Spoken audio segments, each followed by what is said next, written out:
회의실 문이 쾅 닫혔습니다. 미국 건설사 최고 책임자가 나가버린 겁니다.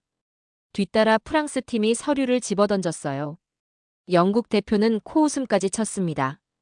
95조 원짜리 계약서가 테이블 위에 버려져 있었어요. 세계 최고 기업들이 동시에 포기한 프로젝트였습니다. 불가능하다는 단 한마디만 남기고 전부 도망쳤죠. 사우디아라비아 뉴무라바 프로젝트였습니다. 사막 한가운데 완전 자동화 미래 도시를 짓는다는 계획이었어요. 미친 짓이었죠. 여름엔 50도가 넘는 곳이었습니다. 모래폭풍이 장비를 집어삼키는 곳이었어요. 물 한 방울 나오지 않는 지옥 같은 환경이었습니다. 미국 최고 기업이 말했어요. 기술적으로 불가능하다고요. 유럽이 고개를 끄덕였습니다. 자살 행위라고 했죠. 회의실엔 두 팀만 남았습니다. 중국이 하나 있었어요. 그리고 구석에 조용히 앉아있던 작은 팀이 하나 더 있었습니다. 5명뿐이었어요. 누가 봐도 초라했습니다. 이름표를 보고 피식 웃음이 나왔어요. 한국이라고 적혀 있었습니다. 솔직히 말하겠습니다. 저는 그날 한국을 완전히 무시했어요. CNN에서 20년 넘게 일한 도시설계 전문가였습니다. 세계 건설 현장을 다 봤어요. 두바이도 가봤고 싱가포르도 취재했습니다. 한국이요? 들어는 봤죠. 작은 나라잖아요. 미국이나 유럽 따라가기 바쁜 나라 아니었나요? 그런 나라가 95조짜리 프로젝트를 한다고요? 웃기는 소리였습니다. 그런데 사우디 왕실이 결정을 내렸습니다. 한국을 선택한 겁니다. 귀를 의심했어요. 정말이냐고 물었습니다. 왕세자가 직접 서명했다고 하더군요. 미쳤다고 생각했습니다. 95조 원이 허공에 날아갈 거라고 확신했어요. 이 프로젝트는 100% 실패할 거라고 동료들한테 장담했습니다. 그로부터 3년이 지났습니다. 지금 저는 완성된 도시 앞에 서 있어요. 사막 한가운데 빛나는 미래 도시 앞에요. 도저히 믿을 수 없습니다. 한국이 해냈어요. 미국과 유럽이 불가능하다던걸요. 그것도 예정보다 1년이나 빨리요. 제가 완전히 틀렸습니다. 한국을요? 기술을요? 강함이 무엇인지를요? 어떻게 이런 일이 가능했을까요? 작은 나라가 세계 최고들을 어떻게 이긴 걸까요? 지금부터 제가 직접 목격한 충격적인 3년을 들려드리겠습니다. 이야기 시작 전 구독과 좋아요로 응원 부탁드려요. 감사한 마음으로 더 좋은 사연 전해드리겠습니다. 저는 로버트 체인버스입니다. CNN 수석 기자였어요.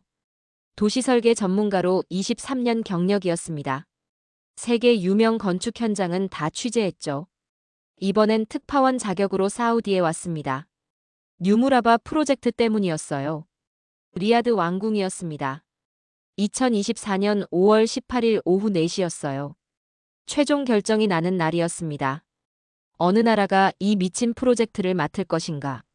복도에 서서 기다리고 있었는데 갑자기 미국 팀이 쏟아져 나왔습니다. 얼굴이 새빨개져 있었어요. 화가 난 표정들이었습니다. 무슨 일이냐고 물었습니다. 미국 건설사 부사장이 욕을 퍼부었어요. 미친 프로젝트래요. 여름에 50도가 넘는 곳에서 공사를 어떻게 하냐고 소리쳤습니다. 장비가 녹아내린다고 했어요. 사람이 죽을 수도 있다고 강조했습니다. 우리는 빠진다고 선언했어요. 돈이 아깝지 않냐고 물었더니 목숨이 더 아깝다고 대답하더군요. 프랑스 팀도 나왔습니다. 표정이 굳어 있었어요. 한 기술자가 제 옆을 지나가며 중얼거렸습니다. 사우디 사람들은 돈만 믿고 무리한 걸 요구한다고 했어요. 현실을 모른다고 비웃었습니다. 이건 공사가 아니라 자살이라고 했죠. 영국 컨소시엄 대표를 인터뷰했습니다. 왜 포기하냐고 물었어요. 기술적으로 불가능하다고 잘라 말하더군요. 모래폭풍이 문제래요. 정밀 장비가 전부 고장난다고 했습니다. 1년의 절반은 작업을 못한다고 계산했대요. 그럼 10년은 걸린다고 했습니다. 누가 그런 프로젝트를 맡겠냐고 반문했어요.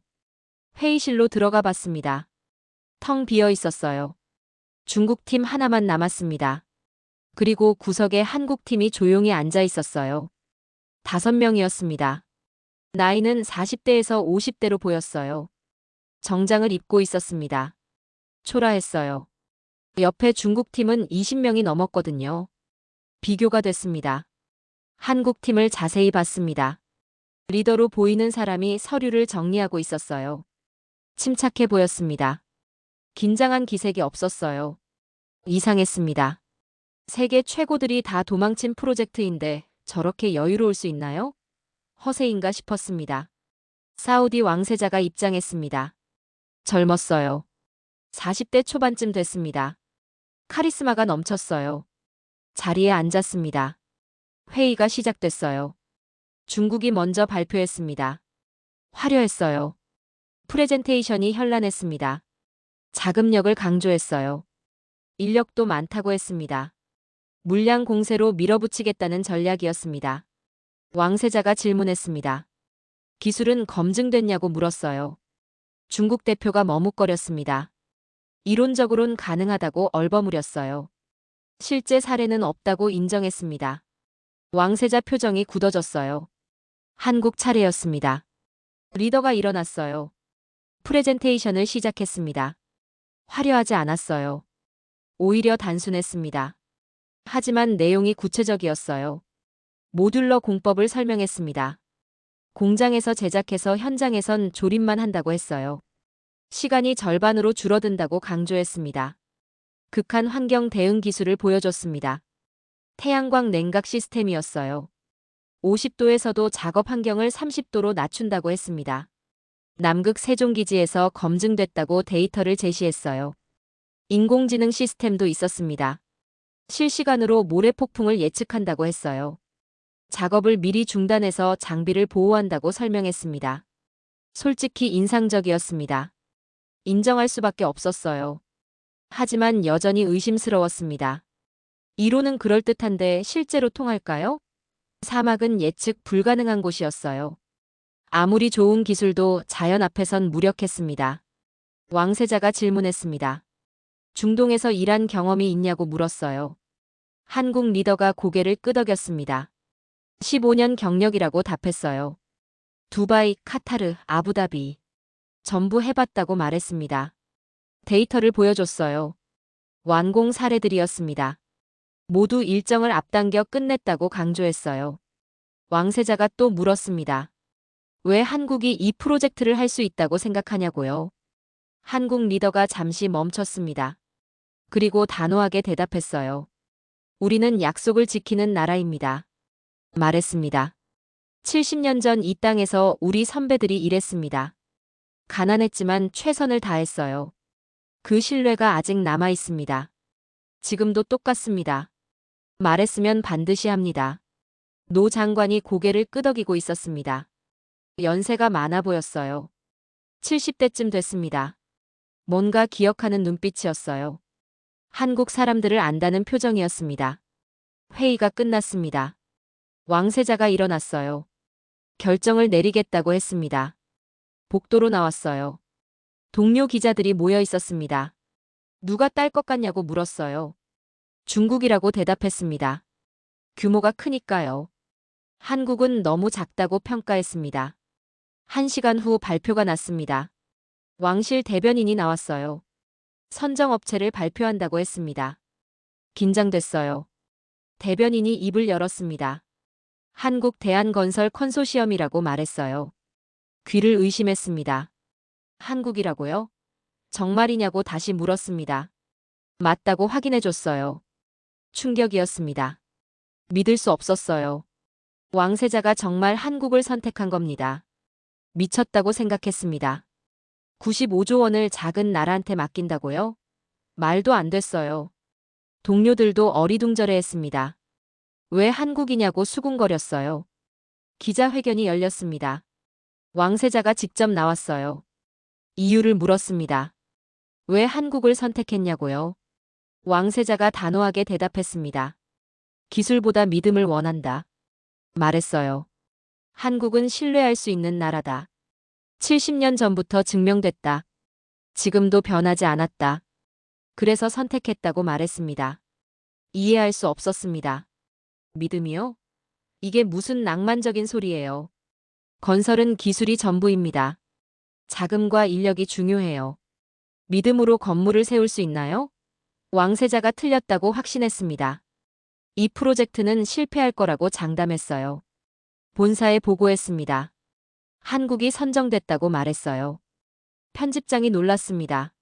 한국이라고요? 작은 나라 아니냐고 되물었어요. 맞다고 답했습니다. 그래서 더 이상하다고 말했어요. 실패할 가능성이 크다고 평가했습니다. 편집장이 지시했어요. 계속 취재하라고 했습니다. 실패 과정을 상세히 기록하라고 덧붙였습니다. 현장으로 가기로 했습니다. 직접 봐야 했어요. 한국이 정말 할 수 있는지요? 아니면 예상대로 무너지는지요? 카메라를 챙겼습니다. 3년간 이 프로젝트를 쫓기로 결심했어요. 세계가 지켜보는 실패를 기록하려고요. 사흘 후 현장에 도착했습니다. 리야드에서 남쪽으로 200km 떨어진 곳이었어요. 차로 3시간 걸렸습니다. 끝없는 사막이었어요. 모래뿐이었습니다. 여기에 도시를 짓는다고요? 미친 짓이라는 확신이 더 강해졌습니다. 온도계를 봤습니다. 오후 2시였어요. 48도였습니다. 차에서 내리자마자 숨이 막혔어요. 공기가 뜨거웠습니다. 얼굴이 화끈거렸어요. 5분만 서 있어도 땀이 쏟아졌습니다. 이런 곳에서 일을 한다고요? 불가능했어요. 현장 사무실로 갔습니다. 컨테이너 건물이었어요. 에어컨이 있었습니다. 시원했어요. 한국팀 리더를 만났습니다. 이름은 박민준이었어요. 49살이라고 했습니다. 악수했어요. 손이 거칠었습니다. 일을 많이 한 손이었어요. 현장을 보여달라고 요청했습니다.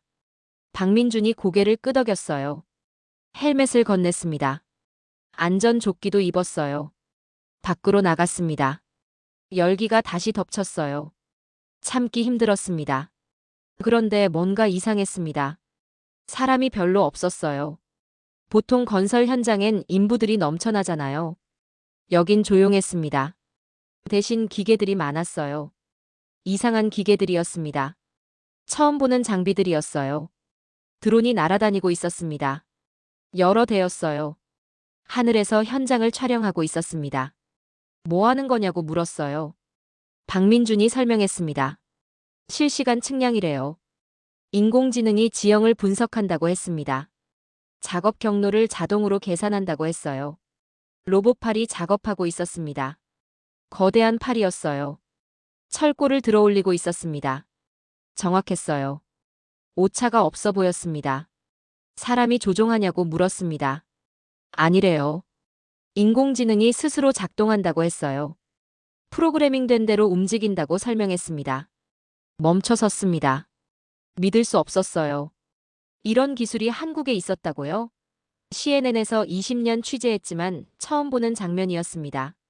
미국에서도 못 본 기술이었어요. 유럽도 마찬가지였습니다. 어떻게 한국이 이런 걸 갖고 있죠? 작업 속도가 놀라웠습니다. 기초공사가 진행 중이었어요. 땅을 파고 있었습니다. 보통은 며칠 걸리는 작업이었어요. 그런데 반나절 만에 끝났습니다. 어떻게 이렇게 빠르냐고 물었어요. 박민준이 웃었습니다. 인공지능이 최적 경로를 찾아요. 말했습니다. 시행착오가 없어요. 한 번에 정확하게 하니까 빠른 겁니다. 모듈러 부품들이 쌓여 있었습니다. 거대한 블록들이었어요. 건물 조각들 같았습니다. 컨테이너에 담겨서 운반됐대요. 한국 공장에서 만들어 왔다고 했습니다. 현장에선 조립만 한다고 설명했어요. 마치 레고 같다고 비유했습니다. 하나를 자세히 봤습니다. 정밀했어요. 마감이 완벽했습니다. 공장 제품 같았어요. 현장에서 만든 게 아니라요. 품질이 우수해 보였습니다. 손으로 만졌어요. 매끄러웠습니다. 이런 수준이면 조립도 쉽겠다 싶었어요. 냉각 시스템을 봤습니다. 작업장 위에 설치돼 있었어요. 태양광 패널이 달려 있었습니다. 그 아래 냉각기가 있었어요. 차가운 바람이 나오고 있었습니다. 신기했어요. 태양열로 냉각을 한다고요? 역설 아닌가요? 박민준이 설명했습니다. 태양광으로 전기를 만들어요. 그 전기로 냉각기를 돌립니다. 효율이 높아요. 작업장 온도를 15도 낮출 수 있어요. 남극 세종기지에서 쓰던 기술이래요. 검증됐다고 강조했습니다. 온도를 측정해 봤습니다. 외부는 48도였어요. 하지만 작업장은 33도였습니다. 15도 차이였어요. 효과가 있었습니다. 이 정도면 일할 만했어요. 놀라웠습니다. 작업자들을 봤습니다. 많지 않았어요. 10명 정도였습니다. 모두 한국 사람들이었어요. 땀을 흘리며 일하고 있었습니다. 하지만 지쳐 보이지 않았어요. 여유가 있었습니다. 냉각 시스템 덕분이었어요. 한 작업자와 얘기했습니다. 힘들지 않냐고 물었어요. 괜찮다고 답했습니다. 시스템이 잘 돼 있어서요. 더위는 견딜만 하대요. 일정도 여유 있다고 했습니다. 미국이나 유럽보다 훨씬 낫다고 평가했어요. 중앙 관제실로 갔습니다. 컨테이너 아니었어요. 모니터가 가득했습니다. 실시간으로 현장이 보였어요. 드론 영상이었습니다. 인공지능이 분석하고 있었어요. 화면에 데이터가 떴습니다. 진행률, 예상 완공일, 리스크 요인.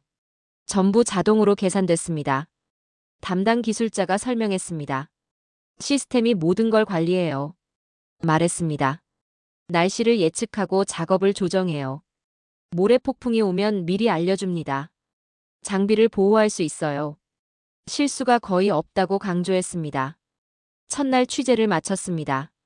숙소로 돌아왔어요. 리아드 호텔이었습니다. 샤워를 했어요. 노트북을 켰습니다. 오늘 본 걸 정리했어요. 솔직히 충격적이었습니다. 예상과 완전히 달랐어요. 한국을 무시했던 게 부끄러워지기 시작했습니다. 이건 장난이 아니었어요. 진짜 기술이 있었습니다. 그것도 최첨단이었어요. 미국도 없는 기술이었습니다. 유럽도 마찬가지였어요. 어떻게 작은 나라가 이런 걸 개발했죠? 본사에 중간 보고를 했습니다. 편집장한테 전화했어요.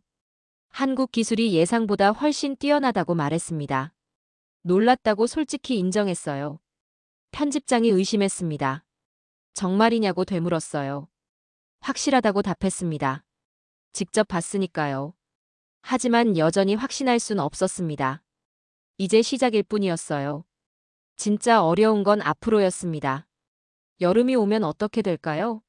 50도가 넘으면요? 모래폭풍이 덮치면요? 그때도 이 시스템이 작동할까요? 지켜봐야 했습니다. 일주일 후 다시 현장에 갔습니다. 변화가 놀라웠어요. 기초공사가 거의 끝나 있었습니다. 일주일 만에요. 믿기지 않았습니다. 보통은 한 달 걸리는 작업이었거든요. 박민준을 찾았습니다. 어떻게 이렇게 빨리 했냐고 물었어요. 웃으며 대답했습니다. 시스템 덕분이래요. 인공지능이 최적화했대요. 낭비가 없다고 강조했습니다. 모든 동작이 계산됐대요. 그래서 빠르다고 설명했어요. 일정표를 보여달라고 요청했습니다. 엑셀 파일이었어요. 상세했습니다. 모든 공정이 날짜별로 정리돼 있었어요. 그런데 뭔가 이상했습니다. 너무 빨랐어요. 첫 건물 골조가 한 달 안에 완성된다고 적혀 있었습니다. 말도 안 된다고 말했습니다. 미국 방식으론 6개월 걸려요. 유럽도 마찬가지고요. 한 달이라고요? 불가능하다고 잘라 말했습니다. 박민준이 고개를 저었어요. 가능하다고 했습니다. 모듈러 방식이니까요. 조립만 하면 되니까 빠르다고 설명했습니다. 증명해보라고 했습니다. 보여달라고 요구했어요. 박민준이 웃었습니다. 지켜보시라고 말했어요. 6일 안에 첫 층이 올라간다고 장담했습니다. 6일이요? 코웃음이 나왔어요. 미국은 6주 걸리는 작업인데요. 다음 날부터 매일 현장에 나갔습니다. 카메라를 들고 기록했어요. 작업 과정을 전부 촬영했습니다. 증거를 남겨야 했으니까요. 실패든 성공이든요. 첫날이었습니다. 크레인이 모듈을 들어올렸어요. 거대한 블록이었습니다. 한 층 전체였어요. 공장에서 만들어 온 거였습니다. 정확하게 위치시켰어요. 로봇팔이 고정했습니다. 몰트로 조였어요. 2시간 만에 끝났습니다. 놀라웠습니다. 2시간이요? 미국 방식이면 이틀 걸려요. 용접하고 마감하고 검사하고요. 한국은 전부 생략했습니다. 공장에서 이미 끝낸 거였어요. 현장에선 조립만 하니까 빠른 겁니다. 둘째 날이었습니다. 2번째 층에 올라갔어요. 똑같은 방식이었습니다. 크레인으로 들어올려서 고정하고 끝이었어요. 역시 2시간 걸렸습니다. 속도가 일정했어요. 오차가 없었습니다. 셋째 날 비가 왔습니다. 사막의 비란이 신기했어요. 작업이 중단될 줄 알았습니다. 하지만 아니었어요. 계속 진행됐습니다. 모듈이 방수 처리돼 있대요. 비가 와도 상관없다고 했어요. 실제로 문제없이 작업이 진행됐습니다. 넷째 날 바람이 강했습니다. 시속 60km였어요. 위험했습니다. 크레인 작업은 보통 중단하거든요. 하지만 한국 팀은 멈추지 않았어요. 인공지능이 바람을 계산한대요. 안전한 시간대를 찾아서 작업한다고 했습니다. 신기했어요. 5째 날 모래바람이 불었습니다. 시야가 흐려졌어요. 걱정됐습니다. 장비가 고장나지 않을까요? 하지만 시스템이 작동했어요. 드론이 먼저 감지했습니다. 작업을 일시 중단했어요. 장비를 보호막으로 덮었습니다. 모래바람이 지나간 후 다시 시작했어요. 피해가 없었습니다. 6째 날 오후였습니다. 마지막 모듈이 올라갔어요. 5층이 완성됐습니다. 6일 만이었어요. 박민준이 장담한 대로였습니다. 믿을 수 없었습니다. 정말 해냈어요. 측정했습니다. 수평을 확인했어요. 완벽했습니다. 오차가 밀리미터 단위였어요. 품질 검사도 했습니다. 통과했어요. 하자가 없었습니다. 이게 가능한 일이었어요? 미국 건설사에 전화했습니다. 아는 기술자한테요. 6일 만에 5층을 올렸다고 말했어요. 거짓말하지 말라고 했습니다. 불가능하다고 잘라 말했어요. 사진을 보냈습니다. 침묵이 흘렀어요. 어떻게 했냐고 물었습니다. 모듈러 방식이라고 설명했어요. 한국 기술이라고 덧붙였습니다. 유럽 동료한테도 알렸습니다. BBC 기자였어요. 놀랐습니다. 한국이 그렇게 빠르냐고 되물었어요. 직접 봤다고 답했습니다. 의심할 여지가 없다고 강조했어요. 한국을 과소평가했다고 인정했습니다. 본사에 긴급 보고를 했습니다. 편집장이 놀랐어요. 6일이라고요? 정말이냐고 재차 물었습니다. 영상을 보냈어요. 타임랩스로 찍은 거였습니다. 6일간의 과정이 압축돼 있었어요. 편집장이 감탄했습니다. 이건 뉴스감이라고 말했어요. 특집 기사를 준비하기로 했습니다. 제목은 사막의 속도전이었어요. 한국이 어떻게 불가능을 가능하게 만들었는지 다루기로 했습니다. 긍정적인 기사였어요. 처음엔 실패를 예상했지만 완전히 바뀌었습니다. 박민준과 인터뷰했습니다. 비결이 뭐냐고 물었어요. 준비래요. 철저한 준비라고 강조했습니다. 한국에서 수백 번 시뮬레이션 했대요. 모든 변수를 계산했다고 했습니다. 현장에선 실행만 하면 되니까 빠르다고 설명했어요. 기술만이 아니라고 덧붙였습니다. 마음가짐도 중요하대요.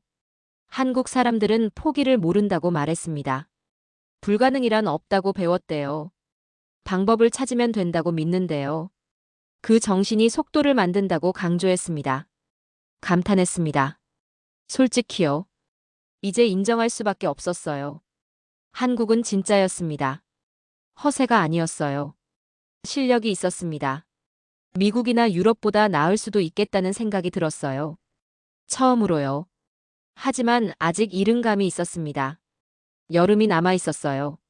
진짜 더위가 오면 어떻게 될까요? 50도가 넘으면 시스템이 버틸까요? 계속 지켜봐야 했습니다. 하지만 기대가 생기기 시작했어요. 어쩌면 한국이 정말 해낼지도 모른다고요. 6월이었습니다. 본격적인 여름이 시작됐어요. 온도가 급격히 올랐습니다. 45도를 넘어섰어요. 오후엔 50도까지 치솟았습니다. 지옥 같은 더위였어요. 숨쉬기조차 힘들었습니다. 현장에 갔습니다. 걱정됐어요. 이 더위에 작업이 가능할까요? 시스템이 버틸까요? 도착해보니 작업이 계속되고 있었습니다. 놀라웠어요. 냉각 시스템이 작동하고 있었습니다. 하지만 한계가 보였어요. 온도를 측정했습니다. 외부는 52도였어요. 작업장은 38도였습니다. 14도 차이였어요. 효과는 있었지만 부족했습니다. 38도도 여전히 더웠어요. 작업자들이 힘들어하고 있었습니다.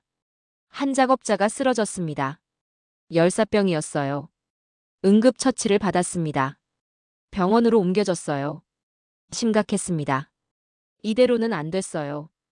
더 쓰러질 게 뻔했습니다. 박민준이 긴급 회의를 소집했습니다. 참관했어요. 기술자들이 모였습니다. 표정이 심각했어요. 대책을 논의했습니다. 작업 중단을 고려해야 한다는 의견이 나왔어요. 저도 동의했습니다. 중단하는 게 맞다고 말했어요.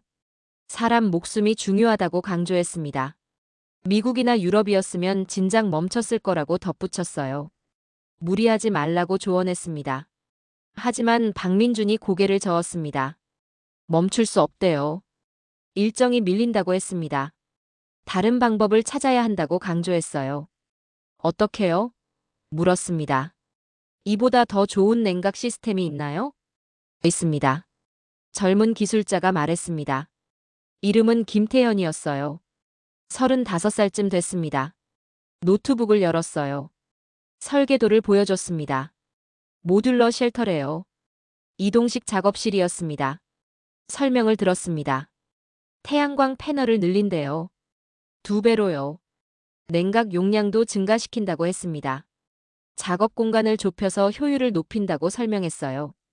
그럼 온도를 20도 더 낮출 수 있다고 장담했습니다. 가능하냐고 물었습니다. 이론적으론 가능하다고 답했어요. 하지만 검증이 안 됐다고 인정했습니다. 위험하지 않냐고 물었어요. 김태현이 자신 있다고 말했습니다. 시뮬레이션을 돌렸대요. 성공 확률이 높다고 강조했습니다. 박민준이 결정했습니다. 해보자고 했어요. 선택지가 없었어요. 멈추거나 새로운 방법을 시도하거나 둘 중 하나였습니다. 한국팀은 도전을 선택했어요. 자재를 급히 주문했습니다. 한국에서 공수했어요. 이틀 만에 도착했습니다. 빨랐어요. 설치가 시작됐습니다. 밤새 작업했어요. 쉬지 않고 진행됐습니다. 지켜봤습니다. 밤새요. 잠을 못 잤어요. 너무 궁금했거든요. 정말 될까요? 한국 기술자들이 땀을 흘리며 일했습니다. 지칠 법도 한데 멈추지 않았어요. 집념이 대단했습니다. 새벽 5시였습니다. 완성됐어요. 모듈러 쉘터가 세워졌습니다. 태양광 패널이 지붕을 덮고 있었어요. 2배로 늘어난 게 눈에 보였습니다. 냉각기도 업그레이드 됐어요. 크기가 달랐습니다.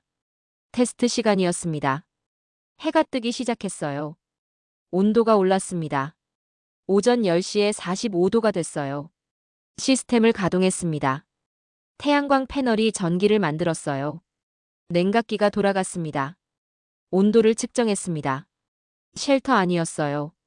서서히 내려가고 있었습니다. 40도, 35도, 30도. 계속 떨어졌어요. 28도에서 멈췄습니다. 성공이었어요. 믿을 수 없었습니다. 외부는 45도인데 안은 28도였어요. 17도 차이였습니다. 엄청난 효과였어요. 이 정도면 충분히 작업할 수 있었습니다. 작업자들이 들어왔습니다. 표정이 밝아졌어요. 시원하다고 말했습니다. 일할 만하다고 했어요. 작업을 재개했습니다. 효율이 올라갔어요. 더 이상 쓰러지는 사람이 없었습니다. 정오가 됐습니다. 온도가 52도까지 올랐어요. 하지만 쉘터 안은 30도였습니다. 시스템이 버티고 있었어요. 완벽했습니다. 한국 기술이 또 증명된 겁니다. 박민준한테 말했습니다. 놀랍다고요. 하룻밤 만에 해결책을 찾았다고요. 어떻게 이런 게 가능하냐고 물었어요. 웃으며 대답했습니다. 필요하니까 만들었대요. 사람을 살려야 하니까요. 사람을 살리려고요? 그 말이 가슴에 꽂혔습니다. 기술이 뭔지 다시 생각하게 됐어요. 효율이나 이익이 아니었습니다. 사람이 먼저였어요. 한국은 그걸 알고 있었습니다.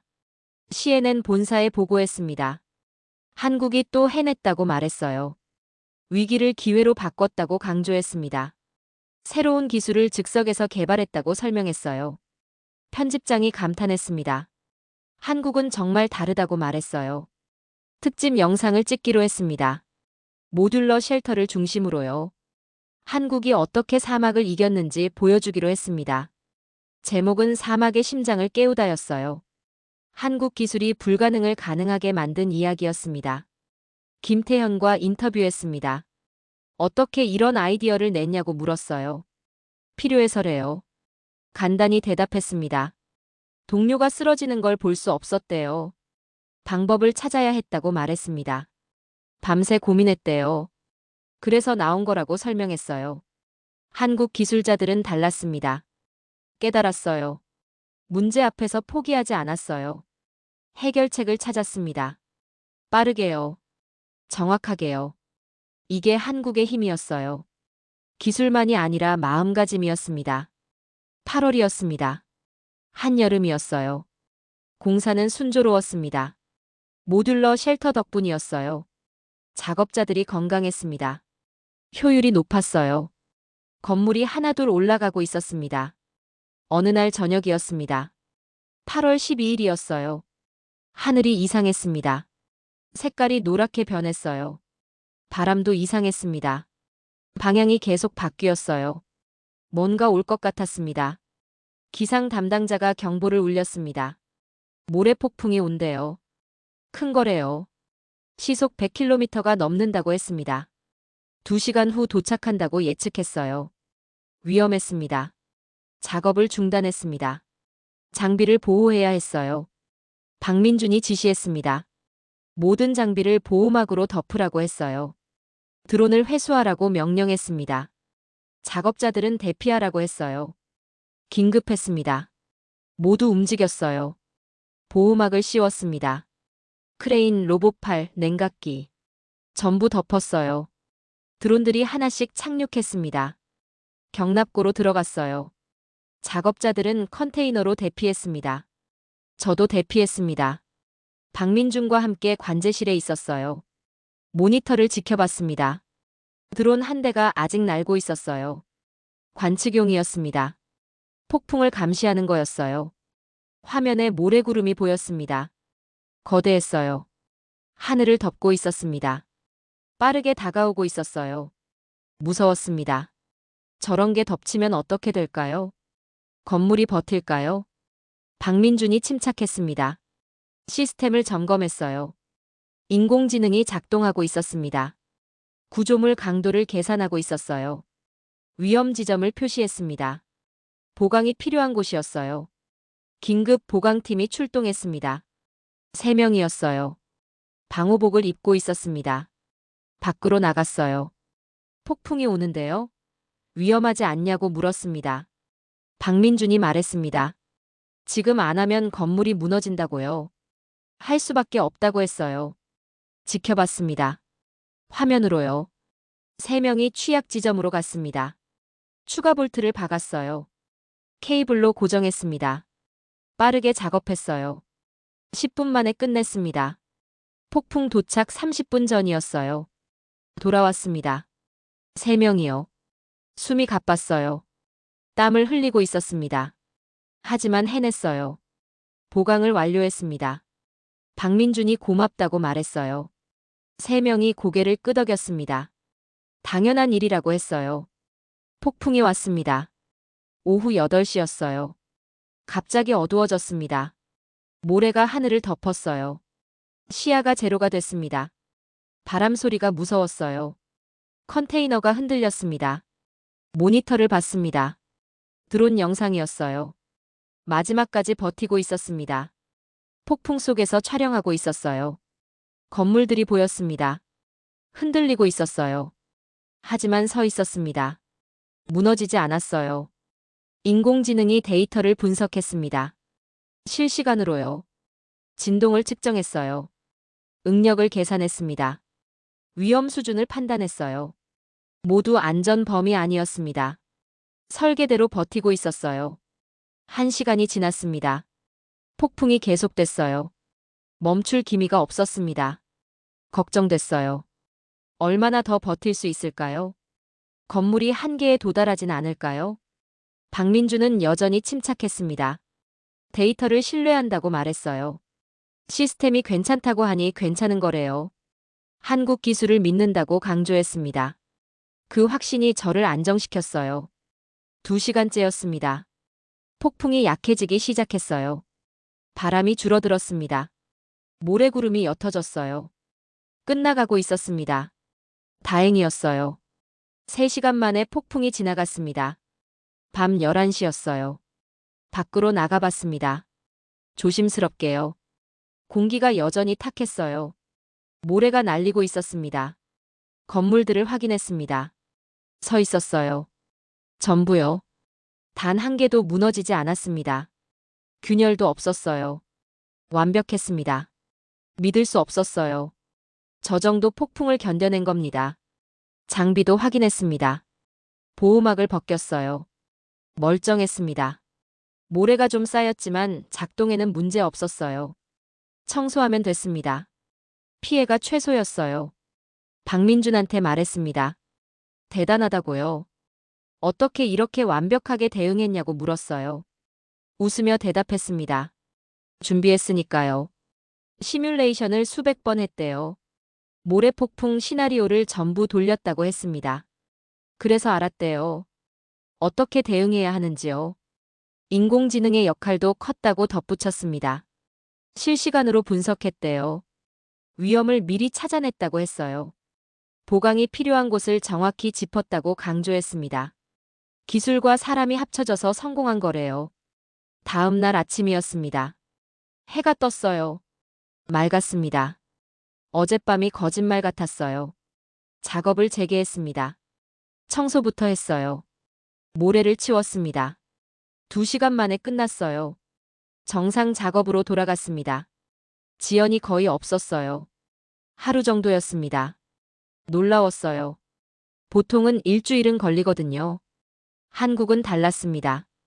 빠르게 복구했어요. 영상을 편집했습니다. 폭풍의 밤을 담은 거였어요.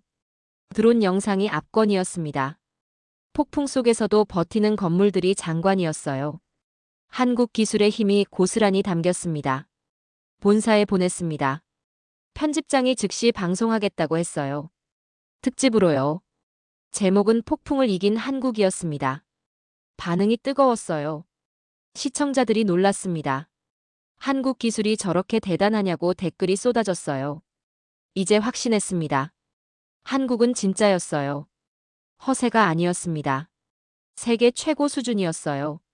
어쩌면 미국이나 유럽을 넘어섰을지도 몰랐습니다. 인정할 수밖에 없었어요. 9월이었습니다. 프로젝트가 중반을 넘어섰어요. 건물이 20개를 넘었습니다. 도시 형태가 보이기 시작했어요. 거리가 생겼습니다. 광장도 만들어졌어요. 현실이 되고 있었습니다. 사우디 왕실이 현장 방문을 결정했습니다. 왕세자가 직접 온다고 했어요. 점검차였습니다. 진행 상황을 확인하러요. 중요한 날이었어요. 왕실의 신뢰가 걸린 문제였습니다. 9월 15일이었습니다. 왕세자 일행이 도착했어요. 헬리콥터로 왔습니다. 수행원이 많았어요. 20명 정도 됐습니다. 박민준이 마중 나갔어요. 저도 따라갔습니다. 취재해야 했으니까요. 왕세자가 내렸습니다. 정장을 입고 있었어요. 선글라스를 쓰고 있었습니다. 카리스마가 넘쳤어요. 박민준과 악수했습니다. 환영한다고 말했어요. 현장을 안내했습니다. 박민준이 직접요. 건물들을 보여줬어요. 하나하나 설명했습니다. 모듈러 공법, 냉각 시스템, 인공지능 관리. 전부 자세히 얘기했어요. 왕세자가 경청했습니다. 질문을 던졌어요. 날카로웠습니다. 품질은 보장되냐, 일정은 지켜지냐, 예산은 초과 안 되냐. 중요한 것들만 물었어요. 박민준이 자신있게 답했습니다. 품질은 검증됐다고 했어요. 일정은 오히려 앞당겨지고 있다고 강조했습니다. 예산도 계획 아니라고 보고했어요. 모든 게 순조롭다고 말했습니다. 중앙 관제실로 갔습니다. 왕세자가 시스템을 봤어요. 모니터들이 가득했습니다. 실시간 데이터가 흘렀어요. 인공지능이 분석하고 있었습니다. 인상 깊다는 표정이었어요. 직접 조작해보고 싶다고 했습니다. 기술자가 설명했어요. 왕세자가 터치스크린을 만졌습니다. 드론 영상이 떴어요. 현장 전체가 보였습니다. 확대도 했어요. 세밀하게 볼 수 있었습니다. 놀라워했어요. 모듈러 쉘터를 방문했습니다. 왕세자가 안으로 들어갔어요. 시원하다고 말했습니다. 온도를 확인했어요. 28도였습니다. 외부는 49도였어요. 21도 차이였어요. 어떻게 가능하냐고 물었습니다. 김태현이 설명했습니다. 태양광 냉각 시스템이래요. 한국이 개발한 기술이라고 강조했어요. 남극에서도 쓴다고 덧붙였습니다. 왕세자가 감탄했어요. 한국 기술이 대단하다고 말했습니다. 작업자들을 만났습니다. 왕세자가 직접 다가갔어요. 악수했습니다. 힘들지 않냐고 물었어요. 한 작업자가 대답했습니다. 괜찮다고 했어요. 시스템이 잘 돼 있어서요. 일하기 좋다고 칭찬했습니다. 왕세자가 미소 지었습니다. 만족한 표정이었어요. 박민준한테 고맙다고 말했습니다. 잘하고 있다고 칭찬했어요. 계속 이대로 해달라고 당부했습니다. 점심시간이었습니다. 현장 식당에서 식사했어요. 간단했습니다. 하지만 깨끗했어요. 왕세자가 한국 음식을 먹어봤습니다. 비빔밥이었어요. 맛있다고 말했어요. 식사 후 회의가 있었습니다. 작은 방이었어요. 왕세자, 박민준, 저, 그리고 수행원 몇 명만 들어갔습니다. 중요한 얘기를 하려는 것 같았어요. 왕세자가 입을 열었습니다. 솔직히 말하겠다고 했어요. 처음엔 걱정했다고 인정했습니다. 한국이 할 수 있을지 의심했대요. 작은 나라니까요. 하지만 완전히 틀렸다고 말했습니다. 당신들은 놀랍다고 칭찬했어요. 약속을 지킨다고 강조했습니다. 품질도 뛰어나다고 평가했어요. 속도도 빠르다고 덧붙였습니다. 완벽하다고 말했습니다. 그래서 결정했다고 했어요. 추가 프로젝트를 맡기겠다고 선언했습니다. 도시 심장부 시스템이래요. 전력, 물, 교통을 총괄하는 핵심 시설이었습니다. 가장 중요한 부분이었어요. 박민준이 놀랐습니다. 큰 책임이었거든요. 할 수 있겠냐고 왕세자가 물었어요. 박민준이 고개를 끄덕였습니다. 하겠다고 답했어요. 최선을 다하겠다고 약속했습니다. 서류가 나왔습니다. 계약서였어요. 왕세자가 서명했습니다. 박민준도 서명했어요. 악수했습니다. 역사적인 순간이었어요. 한국이 사우디의 전폭적인 신뢰를 얻은 겁니다. 왕세자가 저를 봤습니다. 당신도 봤죠? 물었어요. 처음부터요. 네. 대답했습니다. 전부 취재했어요. 어떻게 생각하냐고 물었습니다. 솔직히 말했습니다. 처음엔 의심했다고 인정했어요. 한국을 무시했다고 고백했습니다. 하지만 완전히 틀렸다고 말했어요. 한국은 대단한 나라라고 강조했습니다. 기술도 뛰어나지만 마음가짐이 더 대단하다고 평가했어요. 왕세자가 동의했습니다. 맞다고 말했어요. 기술만으론 부족하다고 강조했습니다. 마음이 중요하다고 덧붙였어요. 한국은 둘 다 갖고 있다고 칭찬했습니다. 그래서 신뢰한다고 말했어요. 회의가 끝났습니다. 왕세자 일행이 떠났어요. 헬리콥터가 이륙했습니다. 소음이 컸어요. 먼지가 날렸습니다. 하지만 가슴이 벅찼어요. 역사적인 순간을 목격한 겁니다. 박민준한테 축하한다고 말했습니다. 큰 성과라고 칭찬했어요. 고맙다고 답했습니다. 하지만 이제 시작이래요. 더 잘해야 한다고 다짐했습니다. 책임이 무겁다고 말했어요. 본사에 긴급 보고를 했습니다. 왕세자가 추가 계약을 했다고 말했어요. 한국에 전폭적인 신뢰를 보냈다고 강조했습니다. 편집장이 흥분했어요. 대단한 뉴스라고 말했습니다. 특집 방송을 준비하겠다고 했어요. 기사를 썼습니다. 제목은 신뢰의 서명이었어요. 한국이 어떻게 사우디의 마음을 얻었는지 다뤘습니다. 기술만이 아니라 신뢰를 쌓았다고 강조했어요. 그게 한국의 진짜 힘이라고 평가했습니다. 9월 20일이었습니다. 기사가 나갔어요. CNN 메인 뉴스였습니다. 저녁 8시 톱 기사였어요. 전 세계가 봤습니다. 반응이 폭발적이었어요. 소셜미디어가 난리였습니다. 한국 대단하다는 댓글이 쏟아졌어요. 작은 나라가 큰일을 했다고 칭찬이 넘쳤습니다. 미국과 유럽이 포기한 걸 해냈다고 놀라워했어요. 공유가 빗발쳤습니다. 다른 언론도 따라왔습니다. BBC가 특집을 냈어요. 사막의 기적이라는 제목이었습니다. 한국 기술을 집중 조명했어요. 인터뷰 요청이 왔습니다. 저한테요. 현장에 있는 유일한 서양 기자였으니까요. BBC 스튜디오에 출연했습니다. 화상으로요. 앵커가 질문했어요. 한국이 정말 그렇게 대단하냐고 물었습니다. 그렇다고 단호하게 답했어요. 직접 봤다고 강조했습니다. 미국이나 유럽보다 나을 수도 있다고 평가했어요. 구체적인 증거를 요구했습니다. 영상을 보여줬어요. 6일 만에 5층을 올린 타임랩스였습니다. 모래 폭풍을 견딘 드론 영상도 보여줬어요. 모듈러 쉘터 시스템도 소개했습니다. 앵커가 놀랐어요. 믿을 수 없다는 표정이었습니다. 블룸버그도 연락 왔습니다. 경제 측면에서 분석하고 싶다고 했어요. 인터뷰했습니다. 한국 기술의 경쟁력을 물었어요. 최고 수준이라고 답했습니다. 효율이 뛰어나다고 강조했어요. 비용도 합리적이라고 평가했습니다. 구체적인 수치를 물었습니다. 미국 방식보다 30% 빠르다고 말했어요. 비용은 20% 저렴하다고 덧붙였습니다. 품질은 동등하거나 더 나아요. 데이터를 보여줬습니다. 블룸버그 기자가 감탄했어요. 유럽 언론도 움직였습니다. 르몽드가 사설을 실었어요. 한국을 배워야 한다는 내용이었습니다. 유럽이 자만했다고 비판했어요. 작은 나라를 무시했다고 반성했습니다. 한국이 증명했다고 강조했어요. 크기가 아니라 실력이 중요하다고요.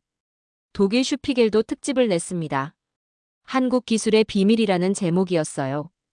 왜 한국이 강한지 분석했습니다. 결론은 간단했어요. 준비성과 끈기래요. 포기하지 않는 정신이 차이를 만들었다고 평가했습니다. 일본이 가장 충격받았습니다. 아사히 신문이 일면에 실었어요. 한국에 추월당한 일본이라는 제목이었습니다. 자성하는 기사였어요. 일본이 안주했다고 비판했습니다. 한국은 계속 발전했다고 강조했어요. 배워야 한다고 촉구했습니다. NHK가 특집 프로그램을 만들었습니다. 1시간짜리였어요. 저를 인터뷰하러 왔습니다. 현장까지요. 일본 제작진이 놀랐어요. 시스템을 보고 감탄했습니다. 일본도 이렇게 해야 한다고 말했어요. 중국은 조용했습니다. 보도가 거의 없었어요. 당황한 거였습니다. 한국한테 입찰해서 졌거든요. 자존심이 상했을 겁니다. 하지만 민간 매체들은 다뤘어요. 한국을 인정하는 기사들이 나왔습니다. 미국 반응이 흥미로웠습니다. 처음엔 무시했어요. 작은 프로젝트라고 평가절하했습니다. 하지만 점점 달라졌어요. 워싱턴 포스트가 기사를 냈습니다. 미국이 놓친 기회라는 제목이었어요. 왜 포기했냐고 비판했습니다. 뉴욕 타임스도 따라왔습니다. 한국의 부상이라는 제목이었어요. 기술 강국으로 자리 잡았다고 평가했습니다. 미국이 경계해야 한다고 경고했어요. 더 이상 무시할 수 없다고 강조했습니다. 건설업계가 술렁였습니다. 미국 대형 건설사들이 한국 기술에 관심을 보였어요. 파트너십을 제안했습니다. 기술 이전을 요청했어요. 한국 기업들이 주가가 올랐습니다. 세계적인 관심 덕분이었어요. 10월 초였습니다. 국제건설 포럼이 열렸어요. 두바이에서요. 박민준이 초청받았습니다. 기조연설자로요. 저도 따라갔어요. 취재해야 했으니까요. 연설장이 가득 찼습니다. 1000명이 넘었어요. 세계 건설업계 거물들이 모였습니다. 모두 한국 얘기를 듣고 싶어 했어요. 박민준이 무대에 올랐습니다. 박수가 터졌어요. 연설을 시작했습니다. 뉴무라바 프로젝트를 소개했어요. 어떻게 진행됐는지 설명했습니다. 기술을 자세히 다뤘어요. 모듈러 공법, 인공지능 시스템, 냉각 기술. 전부 공개했습니다. 질문이 쏟아졌습니다. 미국 건설사 대표가 물었어요. 왜 한국은 할 수 있었냐고요? 미국이 못한 걸요. 박민준이 답했습니다. 준비했으니까요. 포기하지 않았으니까요. 방법을 찾았으니까요. 간단했습니다. 유럽 대표도 물었습니다. 기술을 공유할 의향이 있냐고요. 박민준이 고개를 끄덕였습니다. 있다고 답했어요. 기술은 나누는 거라고 말했습니다. 독점하면 발전이 없다고 강조했어요. 박수가 터졌습니다. 연설이 끝났습니다. 사람들이 몰려들었어요. 명함을 건넸습니다. 파트너십을 제안했어요. 박민준이 일일이 받았습니다. 감사하다고 말했어요. 검토하겠다고 약속했습니다. 저녁 리셉션이 있었습니다. 박민준 옆에 섰어요. 사람들이 계속 다가왔습니다. 한국을 칭찬했어요. 대단한 나라라고 말했습니다. 배우고 싶다고 했어요. 한 미국 기업인이 말했습니다. 미국이 교만했다고 인정했어요. 한국을 무시했다고 반성했습니다. 이제 알았다고 말했어요. 한국이 진짜 강자라는 걸요. 함께 일하고 싶다고 제안했습니다. 그날 밤 박민준과 대화를 나눴습니다. 기분이 어떠냐고 물었어요. 뿌듯하다고 답했습니다. 하지만 부담도 된대요. 기대가 크니까요. 잘해야 한다고 다짐했습니다. 한국 이름이 걸렸다고 강조했어요. 세계가 한국을 보고 있었습니다. 작은 나라가 큰일을 해냈어요.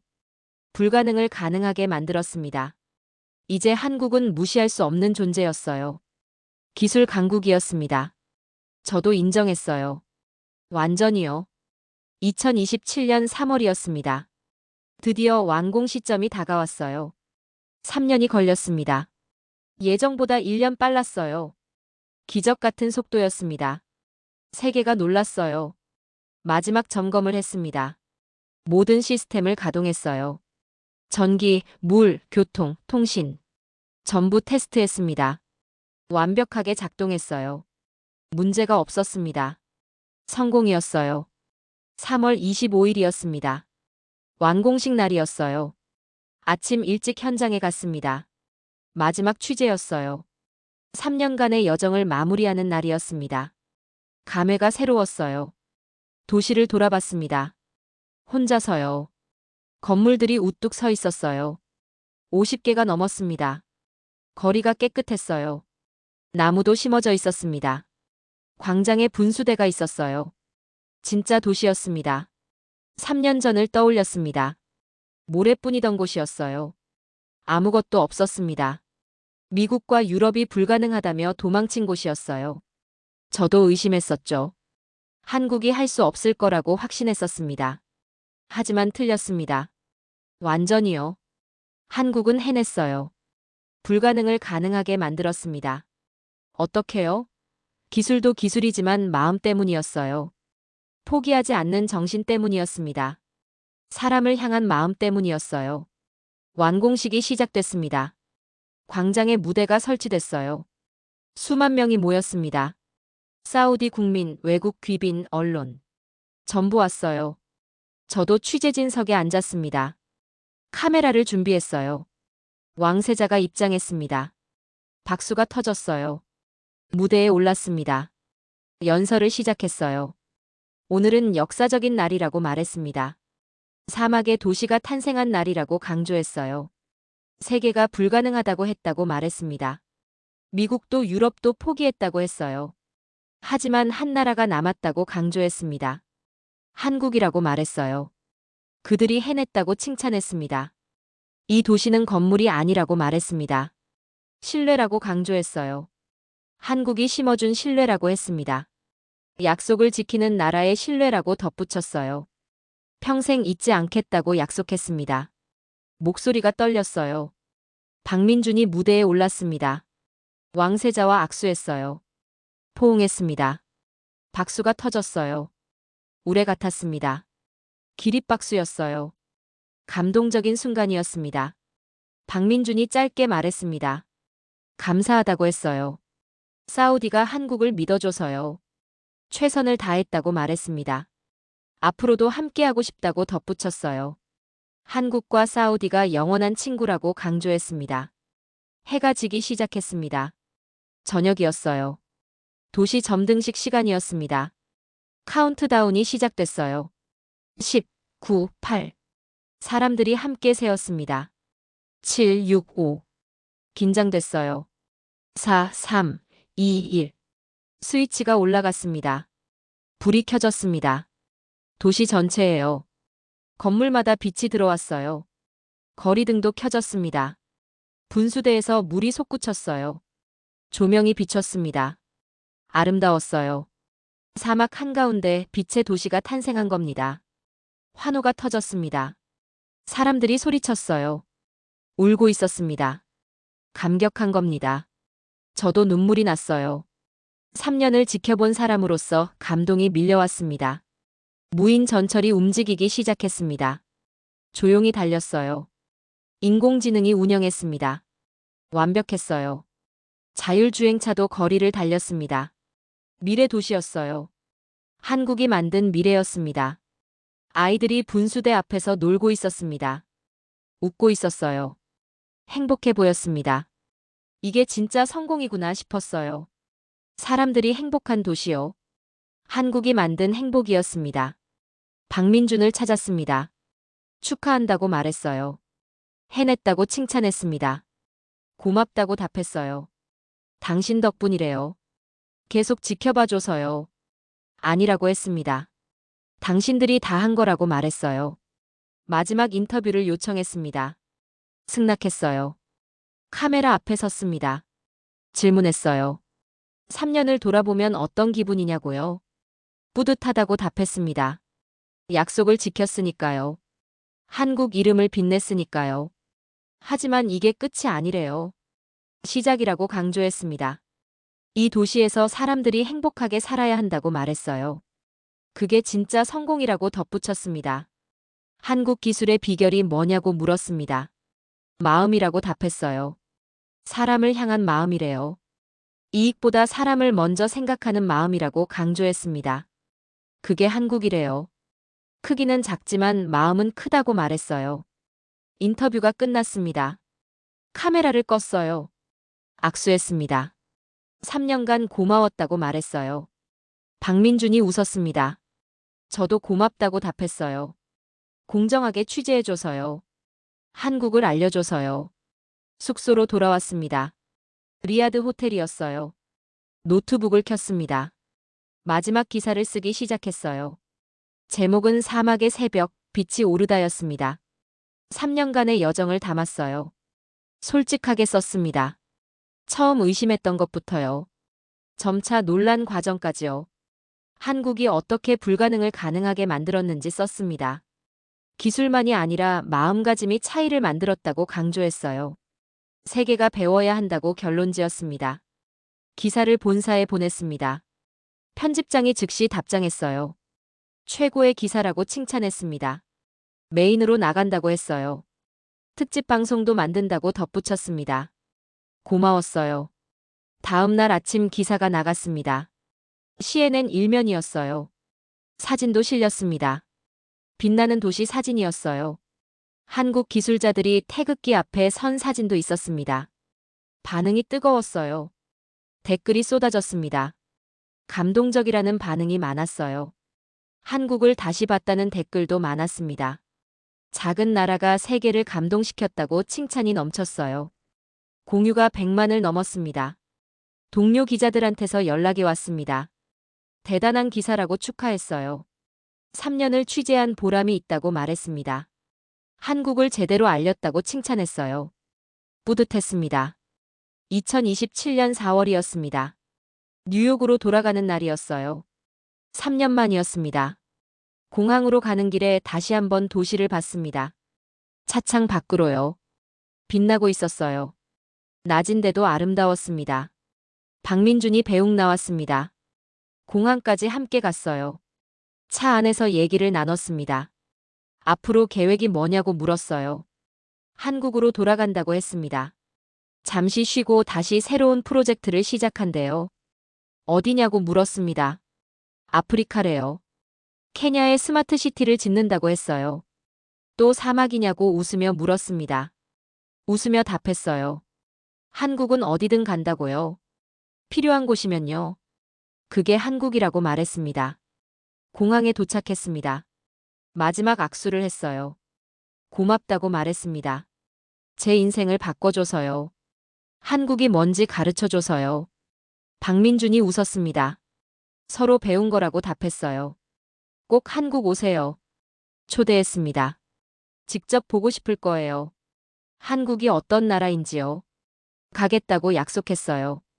꼭 방문하겠다고 말했습니다. 언젠가는요. 비행기에 올랐습니다. 창밖을 봤어요. 사막이 보였습니다.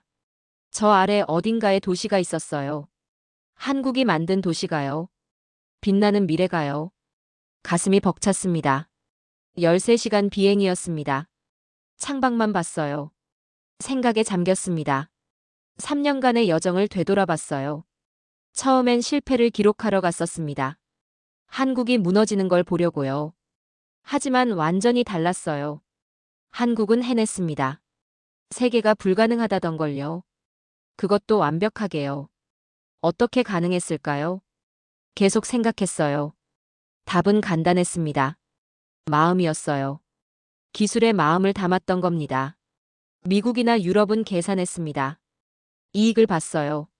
위험을 따졌죠. 그래서 포기했습니다. 하지만 한국은 달랐어요. 사람을 봤습니다. 해야 할 일이라고 생각했어요. 그래서 해냈습니다. 작다고 약한 게 아니었습니다. 깨달았어요. 크기가 중요한 게 아니었어요. 마음이 중요했습니다. 한국은 작지만 마음이 컸어요. 그래서 강했습니다. 그게 진짜 힘이었어요. 뉴욕에 도착했습니다. 집으로 갔어요. 3년 만에 보는 집이었습니다. 낯설었어요. 제가 변한 겁니다. 사막에서요. 한국한테서요. 더 이상 예전의 로버트가 아니었어요. 다음 날 출근했습니다. CNN 본사였어요. 동료들이 환영했습니다. 수고했다고 칭찬했어요. 편집장이 불렀습니다. 새로운 프로젝트를 제안했어요. 한국 특집이었습니다. 1년 프로젝트래요. 한국을 집중 취재하는 거였습니다. 기술, 문화, 사람. 전부 다루는 거였어요. 세계에 제대로 알리자는 거였습니다. 제가 총괄하면 된대요. 하겠냐고 물었습니다. 하겠다고 답했습니다. 기꺼이요. 한국을 알려야 했으니까요. 세계가 알아야 했어요. 진짜 강국이 뭔지요. 크기가 아니라 마음이 만드는 강함을요. 사명감이 생겼습니다. 그날 밤 창밖을 봤습니다. 뉴욕 야경이었어요. 빛나고 있었습니다. 사막의 도시처럼요. 하지만 다른 느낌이었어요. 사막의 빛은 따뜻했습니다. 한국 사람들의 마음이 담겨 있었으니까요. 노트북을 열었습니다. 새 기사를 쓰기 시작했어요. 제목은 작지만 위대한 나라, 코리아였습니다. 세계가 알아야 할 진실이었어요. 한국이 어떤 나라인지요. 왜 특별한지요. 키보드를 두드렸습니다. 진심을 담아서요. 미래는 기술이 만드는 게 아니었다. 썼습니다. 마음이 만드는 것이었다. 사람을 향한 진심이 만드는 거였다. 그리고 그 진심의 이름은 코리아였다. 마침표를 찍었어요. 3년 전 저는 한국을 몰랐습니다. 무시했어요. 작은 나라라고 얕잡아 봤죠. 하지만 완전히 틀렸어요. 한국은 위대했습니다. 크기가 아니라 마음으로요. 기술이 아니라 정신으로요. 이제 압니다. 진짜 강함이 뭔지요. 세계에 알리겠습니다. 평생요. 한국이 얼마나 대단한 나라인지를요. 이것이 제가 사막에서 배운 가장 큰 교훈입니다.